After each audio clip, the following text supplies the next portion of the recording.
The first event I was attending was the Chicago's most intimate storytelling night. And it was actually really fun. Me and some friends from the class went together and met outside of the Murphy's and Sons Irish Bistro, I think it was called, where we went up in the second floor where the storytelling event was going to be held. And we got met by a lot of different people, all from different ages, and they welcomed us with open arms. So it was really nice. So we went in and sat down and just talked a little bit with the people around us about what the event and what was going to be happening. And some minutes later, this guy came up on the stage. They had like this big stage with the microphone in the middle with all these lights on, and it was a really, really good setup.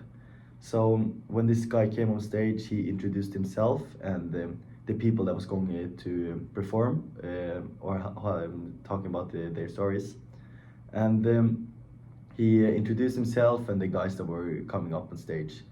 So after that, this guy comes on stage and talks a little about his life and what he do, and he talks about how his friend died in the pandemic, and that he and his friend went on this road trip back in maybe 1990. And they were going this road trip where they didn't have much money or this big budget for food, but they were having their he was having his time of his life, and he talked about all the good memories he had with his friend as well. So it's a really emotional story and a personal story as well. And then the second person came up, and she talked about how it was being a mom, and that she wanted more kids as well, and just a little bit about when they grew up, and there's some funny stories about them playing together, and yeah. So she had also a personal story, but more of a humorous way of speaking, where she made fun of his children and made it a really fun performance as well. And then this third woman came up, and it was a really personal story, a really emotional story as well, where she talked about how her mom died, and that she missed her really much, and she was talking about how they spent the holidays together, and how she was growing up with her and stuff. And it was actually really emotional, where she started to cry, and everybody held sympathy for her as well. So it was a really good story there. And then this third lady come up. It was the fourth story, and she, as well as the second person that came up, had this humorous way of speaking, and really talked with the audience as well. She talked about her life in the 1970s, where she had this boyfriend that was a drug dealer, was selling weed, and then she wanted to do it, or she wanted to make her own weed. So that was all the story about. She wanted to make this cinnamon flavored weed in her basement with some of her friends, and yeah, as I said, she really connected with her audience, and she was a really fun lady to to hear and watch. So after that, we went out, and you can see here some pictures of the storytelling event as well.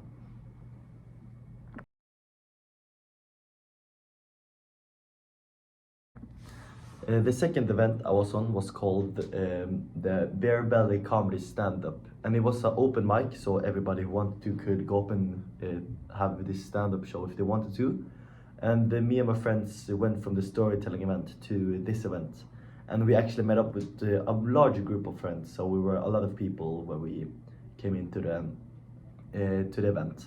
The event was in the second floor, and we got met by this guy that was the Toastmaster, was going to introduce all the people that was going up stage. So when we came in, it was this big bar, and it was a stage in the corner where the people was going up to talk, and it was this lighting on the stage and this mic that was on stage as well. So when we came in, we got actually placed right in the front, because we were so many. So I don't know if it was because they were going to make jokes of us or anything when they were on stage, but yeah, it was really cool to sit in the front.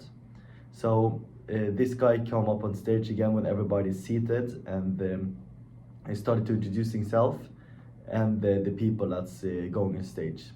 So this is kind of this is an open mic, so everybody who wanted to could go up, and that's what I noticed was it was a lot of men, and they looked really nervous. So everybody was just standing in the bar, drinking, and they tried to build up the confidence to go up. So most of them were really drunk when they were on the stage. Actually, one of them couldn't even talk when he was there because he was so nervous. So that's a thing as well. And they all had different stories. Somebody had personal stories. Somebody was connecting with the audience, connecting with us, asking us actually different questions about. It was a big joke that we were from Sweden or Norway, so they really played on that. And that's a big thing in open mic. I think like you have to adapt to the audience as well. And some of them were actually really good on that. But when one started, some other guys also started to take some of the jokes that people before had taken. So in the end, it was kind of the same jokes, but it was all around a really fun event to go to, actually. And some of them were standing, some of them were sitting, some of them were actually walking around in the room talking. So it was always a new thing you could see when somebody came on stage, and that was really fun to see, actually. And after maybe 3-4 people, this guy come on stage and started. This was the first guy that started actually talking to us and connect with the audience.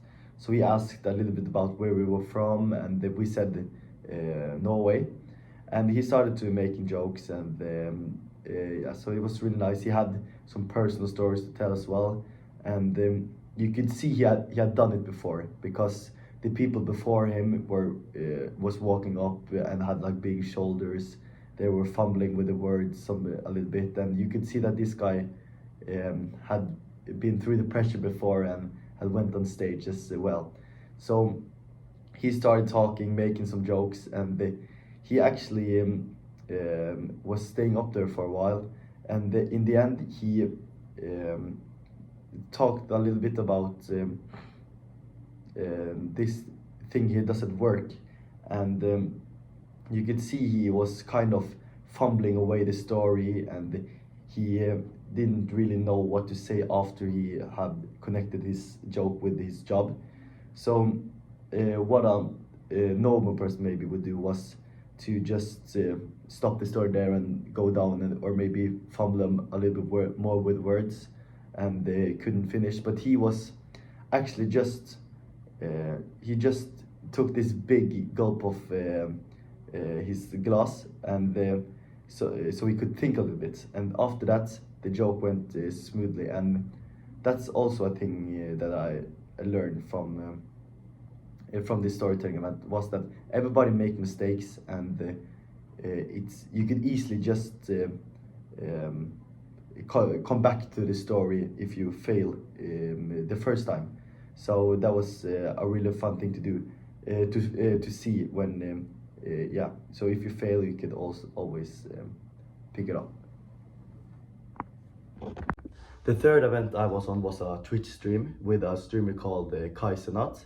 And what I noticed was that he wasn't like a typical streamer where he plays like video games or do different stuff. He actually shows you what he do in his regular life, and he brings on, in this episode or in this stream, he actually brought on a really famous rapper, and they together did different stuff, like we could give them challenges, or they would show what they would do when they were just with their friends hanging out, or yeah. And that what's nice with that is you can connect with your audience really well, and you can feel like they're not talking to you but almost talking to you, or you can feel a sense of connection with the whole like the stream. And that's what I think is really nice with the stream as well.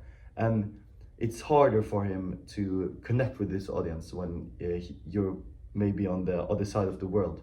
So he's I think it's using humor and personal stories really well to connect with the audience when you maybe are sitting thousands of miles away from him on in a piece of screen. So that's I think he's doing it really well considering he's like far away, and it's hard to hold your audience entertained. But I think he does that really well. So that's one thing that I will take from this Twitch stream is to be really energetic and to do something. He doesn't do something all the time, but he entertains the audience really well, and he talks with them. He have like this chat where people can tell him or ask him questions, and it's a lot of things that are happening in the same time, and that's quite entertaining to watch as well. And he doesn't always just sitting down answering questions or just in one place all the time. He's maybe moving around. He have this big room in his where he streams, and he's walking around, do different activities in the room, for example, and gets different challenges. And as I said, he invited this rapper over for to hang out with him. He's called Offset. He's a really